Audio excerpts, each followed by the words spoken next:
Hi, I'm Margaret. I hope you've all had a good weekend. Now that many of us are back at work again, we really do appreciate those 2 days at home catching up with family. Well, here's a nice sweet dessert to start the week with.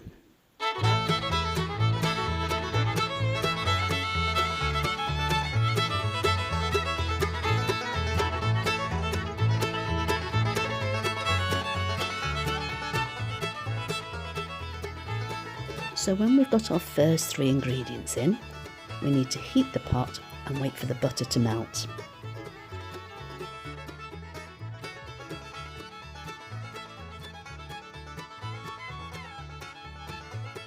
I'll just let it bubble for a moment, just to make sure all the butter is completely melted, and then I'll turn the heat off. It's important that the heat is off when we add the flour. It needs to be completely mixed in. Then we can give it a gentle heat just to dry it out. You can tell when this has happened because the mixture will start to come together in a ball.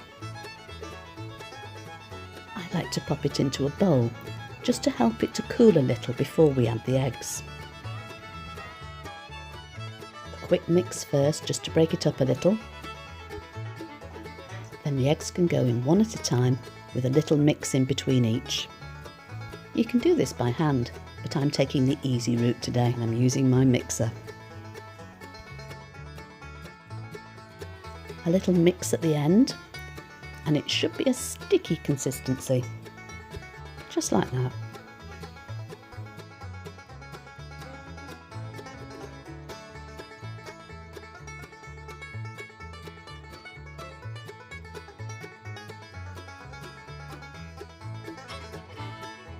Have to be careful not to fill the bag up too much. I did that once when I was piping chocolate. You should have seen the mess when it started coming out of both ends of the piping bag. So twist the end well, and I'm going to cut the bottom opening so it's about 1 centimetre wide.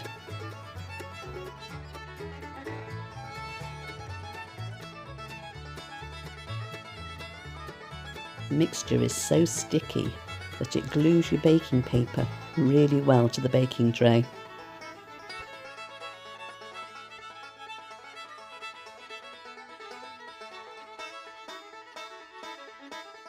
Give each profiterole a good space because they do puff up in the oven. Then with a little water on your finger, you can shape them nicely.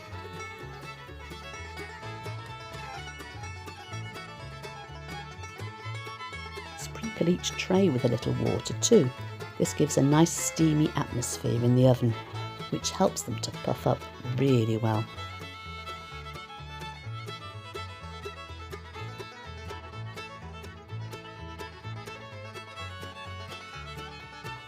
After the first 15 minutes, pop a little hole with a knife into each one. This will let the steam come out and keep them nice and crisp.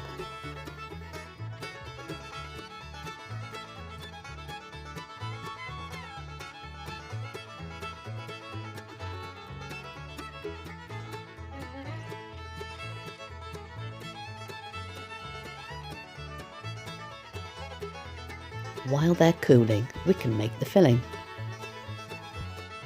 I like to add a bit of almond extract. It gives a lovely flavour to the cream. It needs mixing until it's thick enough to pipe, but not too thick that it turns into butter. That's about right.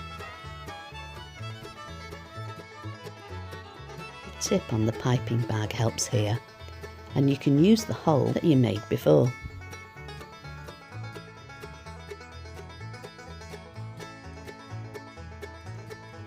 I like to have a little bit of cream peeking out, just so we can see what's inside.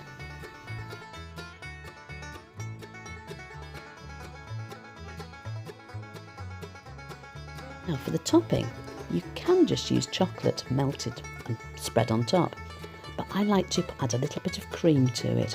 It just gives it a soft texture.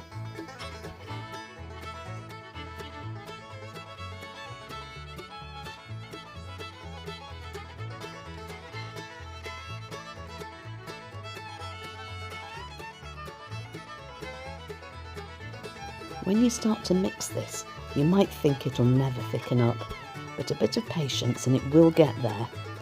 And I tend to leave it to cool just a little bit before I use it, and that makes it a bit thicker too.